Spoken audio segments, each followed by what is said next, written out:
मंडळी, जय भीम. बहुजन संघटकच्या ह्या पेजवर आणि युट्यूब चॅनलवर मी पुन्हा एकदा रमेश आराख, बहुजन संघटकच्या सर्व रसिक प्रेक्षकांचं अगदी मनापासून स्वागत करतो.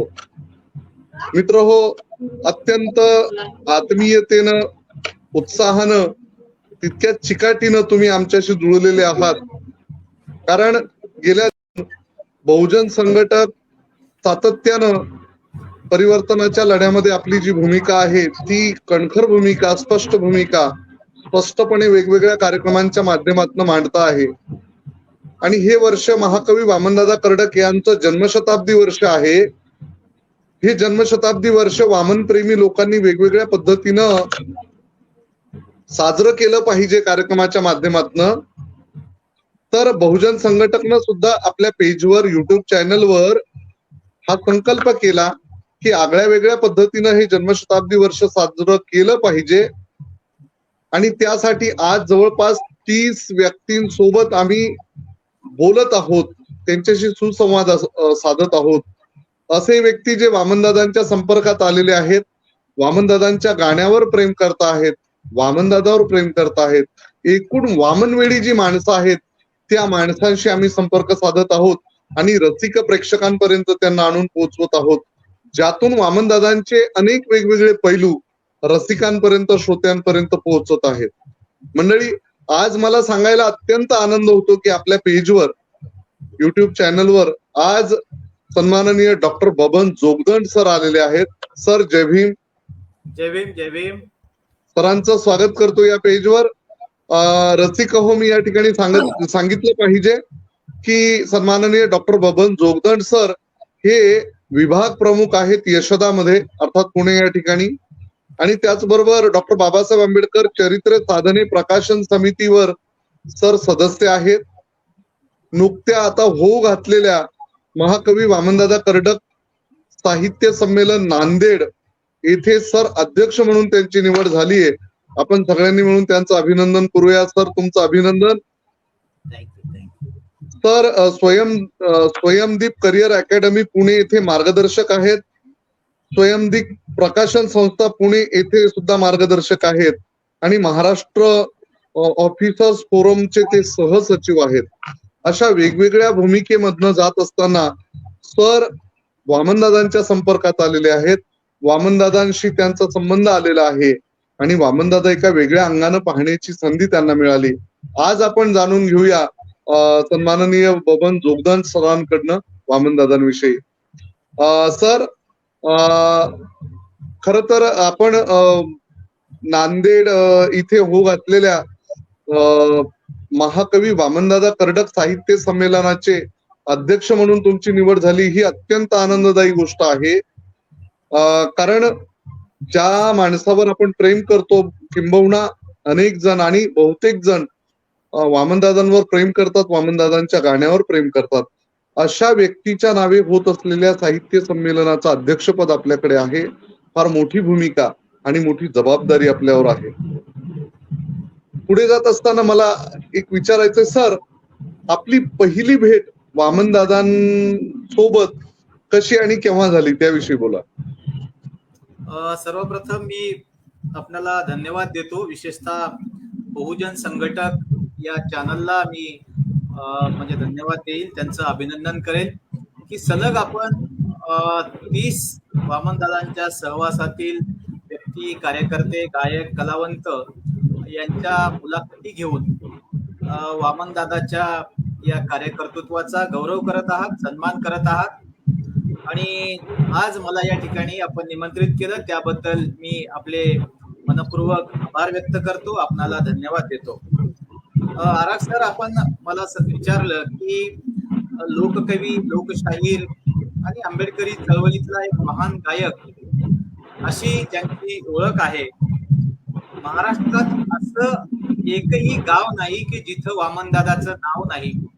म्हणजे घराघरामध्ये, माणसाच्या हृदयामध्ये, विशेषतः आंबेडकरी अनुयायांच्या कोरलेलं वामनदादा एक नाव आहे. कारण वामनदादांनी आंबेडकरी विचार, बुद्ध विचार, फुले शाहू विचार घराघरामध्ये पोहोचवलेला आहे. या महान कलावंताला म्हणजे भेटण्याची, पाहण्याची आणि त्यांच्या जवळ जाण्याची संधी मला खरं तर नांदेडमध्ये मिळाली. 1995 ते 2000चा काळ, विशेषतः 2004 पर्यंत म्हणेल मी. या 5-10 वर्षामध्ये वामनदादा कर्डक यांचा जवळचा मला संबंध आला, कारण मी ज्या ठिकाणी नांदेडमध्ये वास्तव्याला होतो त्याच्या शेजारीच एक आंबेडकरी चळवळीतील प्रख्यात कवी माननीय रविचंद्र हडसनकर जे प्राध्यापक आहेत, त्यांच्याकडे वामनदादा नांदेडमध्ये महिन्या 2 महिन्याला यायचे. विशेषतः दादा त्यांच्याकडे महिना 15-15 दिवस थांबायचे आणि त्यांच्या शेजारीच म्हणजे 1-2 मिनिट, 1 मिनिटाच्या अंतरावर सुद्धा नसेल, एकाच एरिया म्हणजे बाजूला घराच्या वामनदादा तिथे राहायचे. तिथं सरांकडे जायचो, वामनदादांना भेटायचो. तेव्हा वामनदादा सारखे कार्यमग्न असायचे, म्हणजे तेव्हा पण ते गाणी लिहायचे, गाणी गायचे किंवा हडसनकर सरांना काहीतरी सांगत राहायचे. त्यांच्याशी त्यांचा संवाद असायचा. विशेषतः वामनदादांच्या 70च्या दरम्यान वामनदादाचं जे आत्मचरित्र निघालं, माझ्या जीवनाचं गाणं, माझ्या मते त्यावेळी सुद्धा मी तिथेच होतो. दिवंगत किंवा कालवश आपण ज्यांना म्हणू असे एक आर्टिस्ट म्हणजे जे रविचंद्र हडसनकरांचे भाचे होते, प्रमोद दिवेकर, ते फार चांगले चित्रकार होते. ते अनेक पुस्तकांचं कव्हर डिझाईन करायचे आणि प्रमोद दिवेकर आम्ही एकदम जिवलग मित्र होतो. त्यांच्या शेजारीच आम्ही एकत्र राहायचो, म्हणजे विजयनगर हाऊसिंग सोसायटी नांदेड येथे ऊन सावली नावाचं हडसनकर सरांचं एक घर होतं आणि तिथे खालीच वामनदादा कर्डक यायचे, राहायचे, त्यांच्यासोबत जेवण करायचे, गप्पा मारायचे. अनेकदा मला त्यांच्याशी भेटण्याची, त्यांच्याशी संवाद साधण्याची संधी मिळाली, वामनदादांना प्रत्यक्ष पाहण्याची संधी मिळाली. तर माझ्या मते हा काळ जो आहे तो 90च्या किंवा शतकातला म्हणजे दशकातला काळ आहे असं मी म्हणेन. धन्यवाद सर. खर तर दादांसोबतची भेट ही पहिल्यांदा केव्हा झाली असा प्रश्न आणि अत्यंत खूप सुंदर सविस्तर उत्तर सरांनी दिलं. खर तर रविचंद्रजी हडसनकर जे या पेजवर मुलाखत देण्यासाठी आले होते त्यांच्याशी सुद्धा बोललोत आपण. माझ्या जीवनाचं गाणं या पुस्तकाचा देखील आपण उल्लेख केला. मीही ते वाचलेलं आणि महाराष्ट्रातील जाणकारांना माहिती आहे की दादांविषयीचं पहिलं चरित्र जर कोणतं असेल, त्यानंतर खूप आलेत खरं तर, परंतु दादांचं पहिलं चरित्र जर काही असेल तर ते माझ्या जीवनाचं गाणं हे आहे. आणि प्राध्यापक रविचंद्र हडसनकर यांनी ते संपादित केलंय. दादांशी बोलून, चर्चा करून, वेगवेगळ्या मूड्स त्यांचे सांभाळत त्यांनी ते पुस्तक लिहिलं आणि आपल्यापर्यंत पोहोचवलेलं आहे. आणि आपली सुद्धा त्यांच्या घराच्या जवळपास आपण राहत असल्यामुळं सातत्यानं भेट दादांशी होत राहिलेली आहे. मला एक असं विचारायचंय की आपण अध्यापकीय क्षेत्रामध्ये आहात, अध्यापनाच्या क्षेत्रामध्ये आहात. रविचंद्र हडसनकर आपल्या बाजूला होते म्हणून आपली भेट होत राहिली. रविचंद्र हडसनकर नसते तर आपल्याला वामनदादा म्हणजे आपल्यापर्यंत पोहोचलेच असते, त्याबद्दल वाद नाही. मला हेही विचारायचंय की वामनदादा व्यक्ती म्हणून पहिल्यांदा भेटले की त्यांच्या कविता सुद्धा तुमच्यापर्यंत या अगोदर आल्या होत्या, त्याविषयी काय सांगाल? फार चांगला प्रश्न आहे सर, आराग सर. खर तर वामनदादांना मी प्रत्यक्ष बऱ्याचदा तसं ऐकलेलं पण आहे. नांदेडमध्ये आमच्याकडे 1988ला जी बौद्ध धम्म परिषद डॉक्टर महाउपासक SP गायकवाडांनी सुरू केली, तेव्हा तिथे अनेक गायकांचे रात्र जलसे कार्यक्रम व्हायचे. त्याच्यामध्ये पण वामनदादा कदाचित येऊन गेले असावेत, आता मला नेमकं सांगता येणार नाही. पण वामनदादांची जी गाणी आहेत ती आम्ही लहान असताना, विशेषतः मी जे आता अध्यक्षीय भाषण दिलं त्याच्यामध्ये सगळ्या गाण्यांचा आणि वामनदादा आम्हाला कसे समजले याचा सुद्धा उल्लेख केलेला आहे. खर तर आपण लहानपणी, मी जेव्हा लहान होतो किंवा आपणही लहान असाल, तेव्हा आपल्या गावामध्ये लग्न समारंभ व्हायचे आणि त्या लग्न समारंभामध्ये त्या म्हणजे त्या याच्यावर ते त्याला तावा म्हणत गेले आपण, किंवा कॅसेट्स होत्या. तेव्हा वामनदादांची गाणी आपण तेव्हा गावामध्ये खर तर आपण पायी पायी जायचो किंवा गाडीमधून जायचो लहानपणी, आणि तेव्हा असा दूरवर एक लाऊड स्पीकरचा आवाज यायचा आणि हमखास तेव्हा वामनदादांची गाणी आपल्याला ऐकायला मिळायची. विशेषतः आपण बऱ्याचदा अशी गाणं ऐकायचो की हरेंद्र जाधव यांचं पहा पहा मंजुळा की माझ्या भीमरायाचा मळा, रानमाळ असता शिवारा हा भिजविला, शिंपडून रक्ताचं पाणी शिवारा हा फुलविला. म्हणजे हे गाणं हमखास असायचं. त्यानंतर वामनदादांचं उद्धरली कोटी कुळे भीमा तुझ्या जन्मामुळे, जखडबंद पायातील हा साखळ दंड, तटा तटा तुटले तू ठोकतास दंड, झाले गुलाम मोकळे भीमा तुझ्या जन्मामुळे. म्हणजे अशी गाणी खूप, जरी संकटाची काळ रात होती तरी भीमराया तुझी साथ होती. म्हणजे अशी गाणे, तुझीच कमाई आहे ग भीमाई, कुणाचेच काही इथे कष्ट नाही, भीमा तुझ्या महूला जाऊन काल आलो, तू जन्मल्या ठिकाणी राहून काल आलो, तू रांगलास जेथे तेथेच बाण चुकली, ती धूळ मी कपाळी लावून काल आलो. म्हणजे असे अनेक कितीतरी लोकगीत वामनदादांची ऐकलेली आहेत आपण. विशेषतः लोकगीत म्हणण्यापेक्षा आंबेडकरी गीत म्हणू आपण त्याला. वामनदादांनी तशी लोकगीत पण खूप गायली. मला खरं तर काही लोकगीत पण सांगायला आवडतील. त्यांचं प्रसिद्ध झालेलं लोकगीत आहे की देव अंगात आल्यावर कापती बकर कोंबड ग शेजारीन सखेबाई. म्हणजे हे गाणं तर त्या काळामध्ये फार आपण ऐकलेलं आहे, लोकप्रिय झालेलं आहे. तर वामनदादा हे त्यांच्या अनेक गाण्यातून, विशेषतः वेगवेगळ्या आपल्या कार्यक्रमाच्या माध्यमातून, म्हणजे त्यांचीच गाणी जी आपल्या समाजामध्ये, विशेषतः आंबेडकरी समाजामध्ये जे लोकप्रिय गायक होते त्याच्यामध्ये पहिल्या क्रमांकाचं स्थान, अग्रगण्य स्थान माझ्या मते वामनदादांचं आहे. वामनदादांची शब्दरचना, वामनदादांच्या शब्दातला आशय आणि वामनदादांची जी काव्य किंवा ती ज्यांची रचना असेल ती असे अत्यंत मधुर, गोड आणि सगळ्यांना समजेल उमजेल अशा साध्या सरळ सोप्या भाषेत असायची. म्हणून वामनदादांची गाणी आपल्याला फार पूर्वीपासून, म्हणजे मी साधारणतः 10-15 वर्षाचा असेल तेव्हापासून ऐकण्याचा योग आलेला आहे. आणि आताही वामनदादाची गाणी माझ्या मते देशामध्ये सगळ्यात लोकप्रिय गाणी आहेत असं मला वाटतं. बरोबर आहे. खरं तर वामनदादा व्यक्ती म्हणूनही आपल्या जवळ आले आणि त्याही आधी वामनदादांची गाणी आपल्यापर्यंत पोहोचली होती. ही बहुतेकांची ही गत आहे आणि ती आपण या ठिकाणी व्यक्त केली. अनेक चांगल्या गाण्यांचा सुद्धा आपण उल्लेख केला.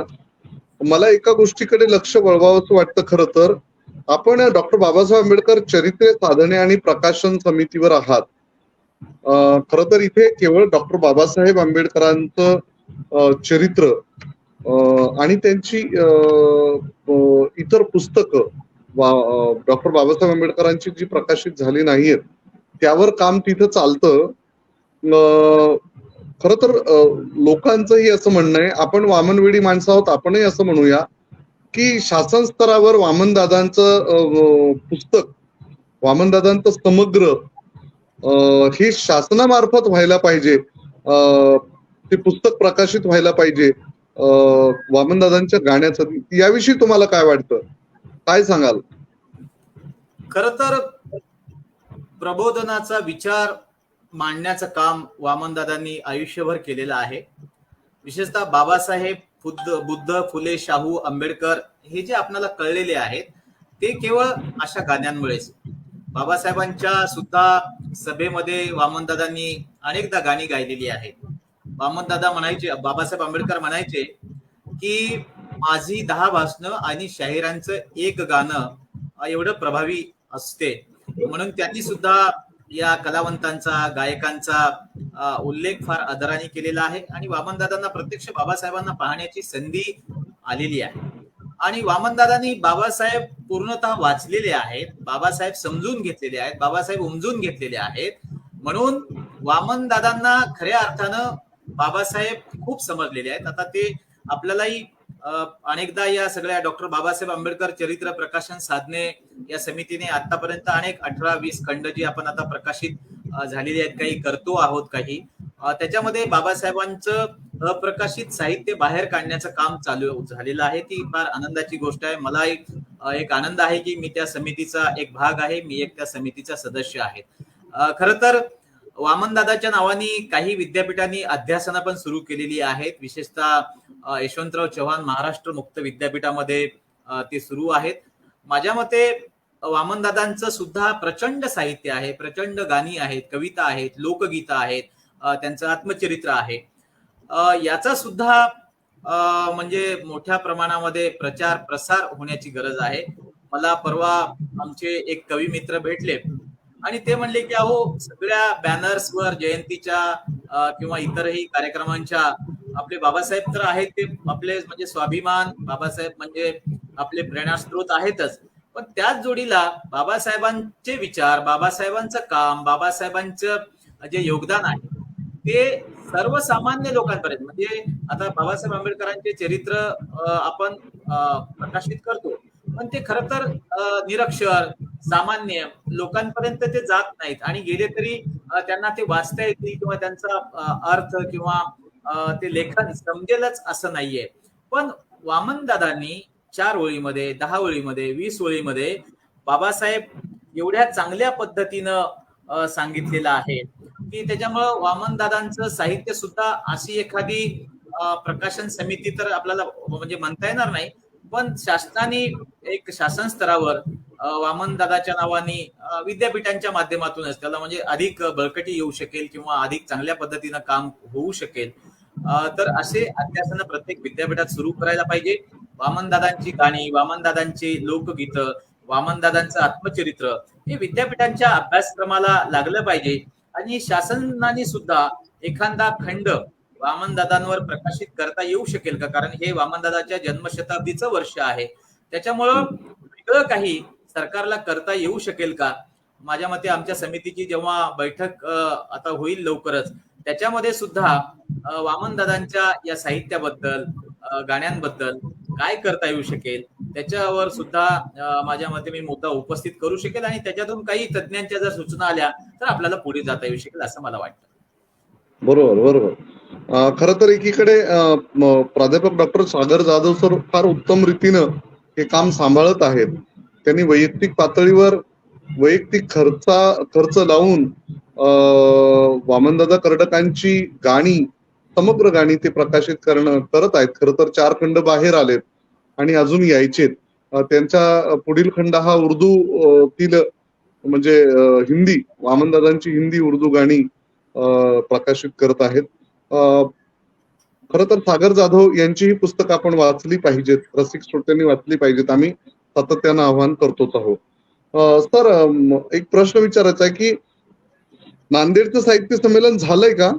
माफ करा, साहित्य संमेलन 21 मे रोजी आहे, 21 ला उद्याच्या.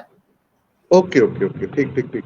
हा, खरं तर 21 मे उद्याच आहे का? हा, 21 ला, उद्याच्या 21. हो हो हो, बरं, ठीक ठीक, अभी 2-3 दिन के बाद. तर खरं तर तुम्ही त्यामध्ये आपलं अध्यक्ष भाषण कदाचित छापल्या गेलेलं असेल, तिथे वाचाल ते. आणि ते जर साहित्य संमेलन झालं असतं तर त्यावर आपल्याला अधिक चर्चा करता आली असती. आणि आपलं भाषण निश्चितच तिथे वाचलं जाईल, छापलेल्या लोकांपर्यंत पोहोचेल.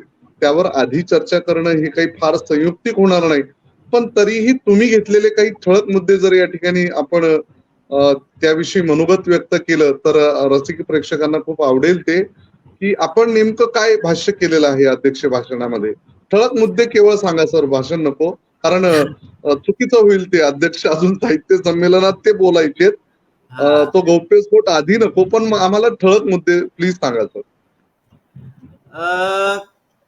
खर तर मी वामनदादांच्या बऱ्याच गाण्यांचा उल्लेख केलेला आहे आणि गाणी किती सशक्त असतात, गाणी किती दमदार असतात, गाणी किती प्रबोधनकारी असतात याच्यावर मांडणी केलेली आहे.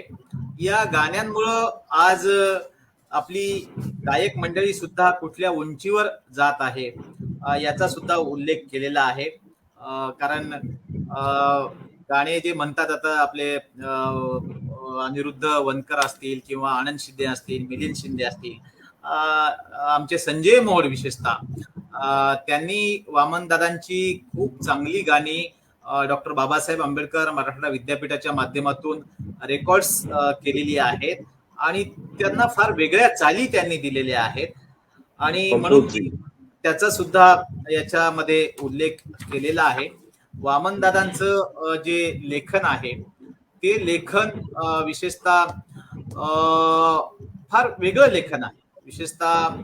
आणि वामनदादांनी जे मांडणी केलेली आहे ती मांडणी आहे ती खर तर आंबेडकरी विचार मनामनात रुजवणारी अशी मांडणी आहे. मी त्यांच्या काही गाण्यांचे संदर्भ दिलेत, विशेषतः लोकगीतांच्या संदर्भात मी काही लिहिलेलं, म्हणजे ते त्यांची गाणी मला आवडली, त्यांचा उल्लेख केला त्या भाषणामध्ये की ते बहीण भावांच्या नात्यासंदर्भात लिहितात की बंधुर शिपया तू देर दे रुपया चोळीच्या खणाला या होळीच्या सणाला, आपण ते जयंतीच्या सणाला पण असं म्हणू, अशी काही गाणी आहेत. विशेषतः वामनदादांनी अशी खंत व्यक्त केली होती की भीमा तुझ्या मताचे जर 5 लोक असते तलवारीचे तयाच्या न्यारेच टोक असते. तर आताची आपली समाजाची अवस्था काय आहे किंवा राजकीय क्षेत्रामध्ये आपलं यश अपयश काय आहे याची सुद्धा याच्यामध्ये मांडणी केलेली आहे. बाबासाहेब आंबेडकर म्हणाले होते की माऱ्याच्या आणि मोक्याच्या जागा मिळवा. वामनदादा या संदर्भात लिहितात की सांगा बिर्ला बाटा टाटा माझा वाटा कुठं हाय हो, आणि सांगा धनाचा साठा आमचा वाटा कुठं हाय हो. म्हणजे वामनदादांनी अशी सुद्धा या व्यवस्थेला म्हणजे प्रश्न विचारलेले आहेत. विशेषतः पूर्वीपासून आंबेडकरी अनुयायांमध्ये हे गाणं जे आहे ते चालत आलेलं आहे. ती परंपरा आजही कायम आहे. वामनदादांची गाणी गाऊन खूप मोठी गायक मंडळी झालेली आहे आणि त्यांना विविध क्षेत्रामध्ये संधी मिळतात हे सुद्धा लिहिलेले आहे. वामनदादांच्या आत्मचरित्रांच्या संदर्भात सुद्धा काही उल्लेख मी व्यक्त केलेला आहे. आपल्या वामनदादा समवेतच त्यांचे काही समकालीन जे गायक आहेत किंवा आता खऱ्या अर्थानं कोण चांगल्या पद्धतीनं वामनदादांचा विचार पुढे नेतो याच्यावर सुद्धा त्याच्यामध्ये मांडणी केलेली आहे. विशेषतः मी असं लिहिलं की आपले जे कलावंत आहेत, गायक आहेत, ते बऱ्याचदा उपेक्षित असतात. त्यांना उपेक्षितेचं जीवन म्हणजे ते जगत असतात. वामनदादा सुद्धा त्यांना राहायला स्वतःचं घर नव्हतं, म्हणून अनेकदा ते आमच्या हर्षणकडे अनेक इतर लोकांकडे जे स्नेही होते किंवा त्यांना जे चांगल्या पद्धतीनं मानत होते अशाकडे वामनदादा राहायचे. याच्या संदर्भात एक आपले ज्येष्ठ गझलकार इलाही जमादार, त्यांचाही माझा फार चांगला संबंध आलेला आहे. त्यांनी फार म्हणजे अशा जे वंचित उपेक्षित कलावंत आहेत, ज्यांना स्वतःचं घर नाही किंवा जे आर्थिक सक्षम नाहीत, घराबद्दल फार सुंदर मांडणी 4 ओळीमध्ये इलाही जमादार केली. ते म्हणतात की आत्म्याचा सौदा करुणी मी स्वतःच विकले असते. आत्म्याचा सौदा करुणी जर मी स्वतःच विकले असते, एक एक वीट सोन्याची घर असे बांधले असते. एक एक वीट सोन्याची घर असे बांधले असते. खरं तर वामनदादांना सुद्धा खूप काही कमवता आलं असतं, खूप काही पैसे मिळवता आले असते, पण त्यांनी आंबेडकरी विचारधारेला जोडण्याचं काम केलं आणि याच्यासाठी पूर्ण त्यांनी आपलं आयुष्य खर्ची घातलं. ते कोणापुढे विकले नाहीत, झुकले नाहीत, याची सुद्धा मांडणी मी माझ्या भाषणामध्ये केलेली आहे. वामनदादांचं आयुष्य खूप कष्टप्रद गेलं. आपल्या उपेक्षित वंचित समाजाचंही कमी अधिक प्रमाणात स्थिती आहे. या समाजातील चित्रण वामनदादांनी फार सुरेख केलं, त्याची सुद्धा काही मांडणी केली. त्या संदर्भात वामनदादा या सगळ्या दैन्य अवस्थेबद्दल, गरिबीबद्दल, विशेषतः महिलांच्या संदर्भात फार सुंदर ओळी त्यांनी लिहिलेल्या आहेत. त्यांचं एक फार चांगलं गाणं गाजलेलं आहे, त्याचा उल्लेख यात मी केलेला आहे. ते असं आहे, गाणं म्हणण्यापेक्षा एक विदारक चित्रण त्यांनी मांडलेलं आहे. ते म्हणतात, पाहिले ना जे कधी ते आज आम्ही पाहतो, पाहिले ना जे कधी ते आज आम्ही पाहतो, जात असता माऊली आज आम्ही पाहतो. म्हणजे या स्त्रियांच्या वेदनेचं वर्णन, गरीब वंचितांचं वर्णन वामनदादांनी केलेलं आहे, ते सुद्धा मांडलेलं आहे. वामनदादांची शिकवणूक जी बुद्धांची शिकवणूक होती, करुणेची, शांतीची, प्रज्ञेची शिकवणूक होती, तीच शिकवण वामनदादांनी मांडलेली आहे. आज खरं तर जग एका वेगळ्या दिशेकडे जात आहे. जगामध्ये आता भोंग्यांचा प्रश्न आपण पाहतो की या भोंग्यांमधून वामनदादांनी प्रबोधनाचा विचार मांडला. आजची भोंगी काय आहे त्याचं आपल्याला सगळ्यांना माहिती आहे. वामनदादा म्हणतात की फुले शाहू आंबेडकर यांची पताका आपल्या खांद्यावर घ्या. आपण आज प्रबुद्ध झालो आहोत. बुद्धांच्या संदर्भात एक गीत वामनदादा लिहितात, ज्याने प्रेमाने जिंकले जगा वीर असा गौतम आहे. म्हणजे कालच आपण बुद्ध जयंती साजरी केली आणि बुद्धानं सगळ्या जगाला प्रेमाने जिंकलं. बुद्धांसारखा वीर या जगामध्ये होणार नाही असं वामनदादा म्हणतात. विशेषतः माणसं चांगली व्हावीत, प्रबुद्ध व्हावीत, बुद्धांची शिकवण सगळ्यांनी अंगीकारावी आणि या जगातल्या या देशातल्या सगळ्या माणसाचं कल्याण मंगल व्हावं अशी जशी बुद्धांची शिकवण होती, याबाबत वामनदादा 2 ओळीत फार सुंदर पद्धती देतात. ती माझ्या भाषणात केलं. ते म्हणतात, मानसा तुझे मी इथे गीत गावे, मानसा तुझे मी इथे गीत गावे, असे गीत गावे तुझे हित व्हावे. त्यांनी आंबेडकरी गीतांमधून चळवळ, राजकारण, समाजकारण, प्रबोधन हे सारं मांडलेलं आहे. त्याचाही उल्लेख मी केलेला आहे. आणि पूर्वीच्या साहित्यिकांनी खर तर एक चांगला दबाव गट आपल्याकडं निर्माण केला होता. विशेषतः दलित पॅन्थरचा उदय सुद्धा या साहित्यिक मंडळींनी, लेखकांनी केलेला आहे. त्याच्यामध्ये नामदेव ढसाळ असतील, राजा ढाले असतील, जवी पवार असतील, अर्जुन डांगळे सर असतील, या मंडळींनी आपल्या लेखणीतून एक क्रांतीचा धागा, एक क्रांतीचा नारा लावला होता. आणि त्यामुळं संबंध देशामध्ये एक दलित पॅन्थरचं जाळं वाढलं होतं. आजही असेच सशक्त साहित्यिकांची आपल्या समाजाला गरज आहे. वामनदादांनी आपल्या या फटाफुटीचं, विशेषतः दलित पॅन्थर सुद्धा आता नामशेष झालेली आहे. अनेक पक्ष वेगवेगळ्या गटातटात विखुरलेले आहेत. तेव्हा वामनदादा लिहितात की बाबा तुम्ही गेल्यावर झुकला समाज हा, बाबा तुम्ही गेल्यावर झुकला समाज हा, बाबा तुम्ही गेल्यावर विकला समाज हा, बाबा तुम्ही गेल्यावर झुकला समाज हा, बाबा तुम्ही गेल्यावर विकला समाज हा. अरे पोट ज्यांची भरली ते फरार झाले, अरे पोट ज्यांची भरली ते फरार झाले, आणि भीमा तुझ्या रथाचे, आणि भीमा तुझ्या रथाचे चुकार झाले.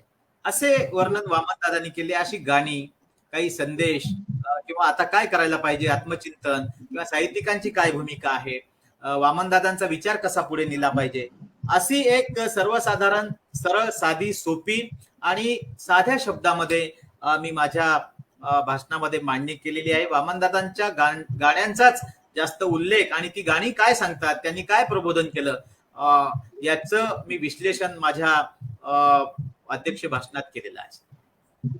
खूप छान सर. सुंदर विचार सुद्धा आपण आपल्या भाषणामध्ये वामनदादांच्या गाण्याच्या संदर्भासह घेतलेत. ही खूप छान गोष्ट आहे. निश्चितच हे साहित्य संमेलन चांगलं होईल. शेवटी जाता जाता आम्हाला काय सांगाल, सर्व रसिक श्रोत्यांना, प्रेक्षकांना काय सांगाल तुम्ही दादांविषयी, तुमची आठवण, अथवा तुम्हाला काय नेमकं वेगळेपण जाणवलं दादांमध्ये? कारण प्रत्येक व्यक्ती जवळ जातो आणि काहीतरी वेगळं दादांमध्ये शोधतो. त्याविषयी तुम्हाला काय वाटतं, किंवा काय बोलायचं असेल तर सविस्तर बोलू शकता. नंतर आपण आटोपत घेणार आहोत. बोला सर. नाही, खर तर दादांनी समाजाकडून खूप अपेक्षा व्यक्त केल्या होत्या. तशा बाबासाहेबांनी केल्या होत्या. की बाबासाहेबांनी जेव्हा बाबासाहेब आंबेडकरांची कालेलकर समिती समोर 1953 ला साक्ष होती, त्यावेळी कालेलकर कमिशननी डॉक्टर बाबासाहेब आंबेडकरांना एक सवाल केला होता कि बाबा साहेब, आपने अपनी सारी जिंदगी पिछड़े वर्ग के उत्थान के लिए दी है, आपकी राय में उनके लिए और क्या किया जाना चाहिए? तेव्हा बाबासाहेब म्हणाले त्यांना कि अगर पिछड़े वर्ग का उत्थान करना है तो उनको इनके अंदर बड़े लोग पैदा करो. म्हणजे ते बाबासाहेबांना असं म्हणायचं होते की मी एकटा शिकलो तर मी एवढं समाजाचं काम करू शकलो. जर माझ्या समाजामध्ये आणखी 10 डॉक्टर, 10 इंजिनियर, 10 वकील झाले तर ते खूप चांगलं काम करतील, आणि आमच्या या समाजाकडे कोणी वाईट नजरेनं किंवा कोणी म्हणजे आंख उठाकर कोई नहीं देखेंगा, असं डॉक्टर बाबासाहेब आंबेडकर त्या कालेलकर समिती समोर म्हणाले होते. पुढे बाबासाहेबांनी काही 16 लोकांना सुद्धा परदेशामध्ये पाठवलं होतं. त्यांना अशीच अपेक्षा होती की आता मी तर हे करतोच, पण आणखी काही लोक शिकले, तर ते आपल्या समाजाला पुढे घेऊन जातील, समाजाचा विकास करतील, असं बाबासाहेबांचं स्वप्न होतं. त्याच्या संदर्भात वामनदादा सुद्धा खंत व्यक्त करतात. बाबासाहेबांनी सुद्धा आग्र्यामध्ये जेव्हा बाबासाहेब आंबेडकरांची सभा झाली त्यावेळेस सुद्धा बाबासाहेब म्हणाले होते की मुझे पढे लिखे लोगों ने धोका दिया है. खरं तर बाबासाहेबांना आपल्या समाजामध्ये, आता मी यशोदा सारख्या संस्थेमध्ये काम करतो, अनेक अधिकारी मला इथे भेटतात, माझा अनेक अधिकाऱ्यांशी संपर्क आहे आणि आपण बाबासाहेब आंबेडकरांनी त्यांचं पूर्ण आयुष्य या समाजासाठी दिलं, विशेषतः आंबेडकरी समूहासाठी दिलेलं आहे.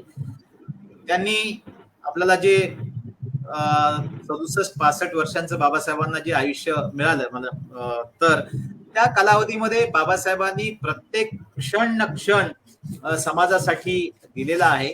खर तर बाबासाहेबांच्या संदर्भात परवा मी यांची एक कविता हेरंब कुलकर्णी यांची आपल्या सोशल मीडियावर फार वाचलेली आहे. ती मला मुद्दाम आपल्याला सांगावीशी वाटते की हेरंब कुलकर्णी म्हणतात की बाबासाहेब तुमच्या आयुष्याचा मला हिशोब लागत नाही. फार सुंदर कविता ती. ते म्हणतात की बाबासाहेब तुम्हाला उणेपुरे 65 वर्षांचे आयुष्य मिळाले, त्यात तुम्ही काय काय केलं. त्यातली 30 वर्ष तुम्ही शिक्षणात घातली, 1946 नंतरचा काळ तुम्ही दिल्लीत व्यस्त राहिलात, तुम्हाला अवघी 25 वर्ष मिळाली चळवळ आणि लेखनाला. इतक्या थोड्या काळात तुम्ही नियतकालिके चालवली, 23 ग्रंथ लिहिले, शेकडो लेख लिहिले, शेकडो भाषणं केली, मनुस्मृतीचं दहन केलं, चौदार तळ्याचा सत्याग्रह, काळाराम मंदिर प्रवेश, शिक्षण संस्था स्थापन केल्या, राजकीय पक्षाची स्थापना केली, निवडणुका लढवल्या, गोलमेज परिषदेमध्ये सहभाग घेतला आणि हजारो मैलांचा प्रवास केला. तुम्ही वाचन लेखनावरची पकड सुटू न देता हे सगळं केलं. हे सारं तुम्हाला कसं काय जमते याचा हिशोब लागत नाही, असं ते हेरंब कुलकर्णी म्हणतात. बाबासाहेब तुमच्या नुसत्या टाइम मॅनेजमेंटचा अभ्यास करायला हवा. किती मार्मिक आणि हृदयस्पर्शी त्यांनी ही कविता लिहिली. खरं तर ही लॉंग कविता आहे, पण मी तुम्हाला थोडक्यामध्ये ते सांगितलेलं आहे. असं बाबासाहेबांनी आपल्यासाठी आयुष्य पणाला लावलेलं आहे. म्हणून आपली सुद्धा जबाबदारी आहे. आपल्या शिकलेल्या सवरलेल्या प्राध्यापक, विशेषतः वकील, डॉक्टर, इंजिनियर, अनेक अधिकारी आहेत, ते आपण पाहिले की आपला वेळ एखाद्या सामाजिक कार्यक्रमासाठी त्यांना बोलवलं तर कधी कधी कार्यक्रम संपतो असं करतात. प्रमुख पाहुणे म्हणून यायला तयार नसतात आपली अधिकारी मंडळी. विशेषतः आपले जे शिकलेले लोक आहेत ते कार्यक्रमाला येत नाहीत. माझ्या मते बाबासाहेब आंबेडकरांची खरी चळवळ जर कुणी पुढे नेली असेल तर ती सामान्य लोकांनी, झोपडपट्टीतल्या लोकांनी, वंचित उपेक्षित समूहाने. म्हणून मला या लोकांकडून, मला या अधिकाऱ्यांकडून अशा अपेक्षा आहेत की वामनदादांनी सांगितले की बाबा सांगू किती मी दादा एकतेने इथे नांदा. हा सुद्धा मूलमंत्र वामनदादांचा फार महत्वाचा आहे. सांगू किती मी दादा एकतेने इथे नांदा. आपण एक नाहीये, आपला समाज एक झाला पाहिजे, एक संघ झाला पाहिजे. आणि डॉक्टर बाबासाहेबांचा विचार, बुद्धांचा विचार, फुले शाहू आंबेडकर, छत्रपती शिवाजी महाराज यांचा विचार हा घराघरात आपल्याला न्यायचा आहे. बाबासाहेबांची जी राज्यघटना आहे, बाबासाहेब आंबेडकरांनी या देशाला राज्यघटना दिली, त्याच्या संदर्भातही फार काही आपल्याला बोलता येऊ शकेल. खरं तर राज्यघटनेच्या संदर्भात एवढ्या महाकाय अशा विशाल देशाला डॉक्टर बाबासाहेब आंबेडकरांना जे संविधान दिलं त्या माध्यमातून आज आपण एक संघ आहोत. म्हणून वामनदादा म्हणतात की हा देश एक संघ आहे, पण आपली माणसं, आंबेडकरी अनुयायी यांनी सुद्धा इथं एकत्र आलं पाहिजे, एकतेनं इथं नांदलं पाहिजे. अशी मला या ठिकाणी वामनदादांच्या त्या कवितेची ज्या ओळी आहेत, सांगू किती मी दादा एकतेने नांदा इथे नांदा, असा माझ्या मते हा संदेश या निमित्तानं मी देऊ इच्छितो. आणि आपली जबाबदारी आहे की वामनदादांचा सुद्धा माझ्या मते जो फोटो आहे तो अनेक ठिकाणी आपण लावला पाहिजे. कारण वामनदादांचा प्रबोधनकारी विचार आपल्या मनात आपण तो रुजविला आणि खऱ्या अर्थानं फुले शाहू बुद्ध आंबेडकर आपल्याला वामनदादांनी साध्या सोप्या सरळ लोकगीतांमधून, चांगल्या शब्दांमधून सांगितलेले आहेत. म्हणून त्यांचा सुद्धा त्यांची प्रतिमा, त्यांचा फोटो आपण वेगवेगळ्या बॅनर्स, पोस्टर्स आणि वेगवेगळ्या ठिकाणी लावला पाहिजे. दादांची अशी संमेलनं, वामनदादांचे जलसे असे मोठ्या प्रमाणामध्ये जिल्ह्यात झाले पाहिजे. माझ्या मते बुलढाण्याला, आपण बुलढाण्याचेच आहात असं मला वाटतं की वामनदादांचं संमेलन पहिल्यांदा माझ्या मते यावर्षी या बुलढाण्यामध्ये झालेलं आहे. तिथे नागराजी मंजुळे आले होते, अनेक मान्यवर त्या संमेलनाला आले होते. नांदेडलाही अशीच काही मंडळी, तिथे मिलिंद शिंदे जे आपले फार मोठे नाटककार आहेत, फार मोठे सिने अभिनेते आहेत, त्यांच्या हस्ते या संमेलनाचं उद्घाटन होणार आहे. मला खरं तर तिथं अध्यक्ष केलं. मी काही थोड्या उंचीचा नाहीये, पण मला ती जबाबदारी दिली वामनदादांच्या संदर्भातली जी उद्घाटकाची. माझ्या जीवनामध्ये मी कधी कुणाला नाही म्हणत नाही, म्हणून मला ते नाही म्हणता आलं नाही. आणि नांदेड ही माझी कर्मभूमी आहे. त्या निमित्तानं वामनदादांची आता पुस्तक पण आपण माझ्या जीवनाचं गाणं याचं रिप्रिंट करतोय आपण ते पुस्तक. वामनदादांची काही गाणी आपण रिप्रिंट करण्याचा प्रयत्न करूया. एवढीच त्यांच्या शताब्दी निमित्तानं मला अपेक्षा आहे. असं मला वाटतं. धन्यवाद सर. खरं तर खूप कमी वेळात सरांनी दीर्घ चर्चा केलेली आहे. आपली मतं आणि त्याचबरोबर वामनदादांनी आपल्याला दिलेले जे अमूल्य जो साठा आहे त्या गाण्यांचा देखील सरांनी उल्लेख केला. आणि सरांकडे फार मोठी जबाबदारी जी आहे 21 तारखेला नांदेडमध्ये होऊ घातलेल्या वामनदादा कर्डक राज्यस्तरीय साहित्य संमेलनाचे सर अध्यक्ष आहेत. त्या भाषणातील काही मुद्दे सुद्धा सन्माननीय बबन जोगदंड सरांनी आपल्या समोर या ठिकाणी मांडलेत आणि निश्चित ते विचार करण्यालायक आहेतच. मला असं वाटतं खूप सुंदर आणि चांगलं साहित्य संमेलन ते होईल. तर तुम्हाला खूप खूप शुभेच्छा रसिक प्रेक्षकांकडनं. आणि हे साहित्य संमेलनही निश्चित चांगलं होईल. महाराष्ट्रभर चर्चा व्हावी ही अपेक्षा. दादांच्या नावे जिथे जिथे जे जे काम सुरू आहे त्याला यश यावं हे सातत्यानं खरं तर बहुजन संघटकला वाटतं आहे. आणि म्हणून प्रत्येक एपिसोड मध्ये आम्ही प्राध्यापक डॉक्टर सागर जाधव यांचा उल्लेख केल्याशिवाय पुढे जात नाही. प्राध्यापक डॉक्टर सागर जाधव यांनी माधवराव गायकवाड यांनी संकलित केलेली गाणी घेऊन डॉक्टर सागर जाधव ती गाणी छापत आहेत. 4 खंड आलेली आहेत. अजून मला असं वाटतं 8 खंड यायचे. खूप चांगलं काम त्यांचं आहे. रसिक प्रेक्षकांना विनंती ते खंड मिळवा, विकत घ्या, वाचा. वामनदादा अधिक आपल्याला उलगडतील. या निमित्तानं शाहीर म्हणजे सन्माननीय रविचंद्र हडसनकर सरांना आमचा जय भीम सांगा. सर पेजवर येऊन गेलेले आहेत, चांगले बोललेले आहेत. आणि महाराष्ट्रभर जी वामनदादांशी कनेक्टेड असलेली जी माणसं आहेत फार थोडी आहेत. त्यामध्ये एक महत्वाचं नाव म्हणजे रविचंद्र हडसनकर आहे. खरं तर जाणकारांना ते माहित आहे. माझ्या जीवनाचं गाणं हे पुस्तक त्यांनी त्या काळात लिहिलं.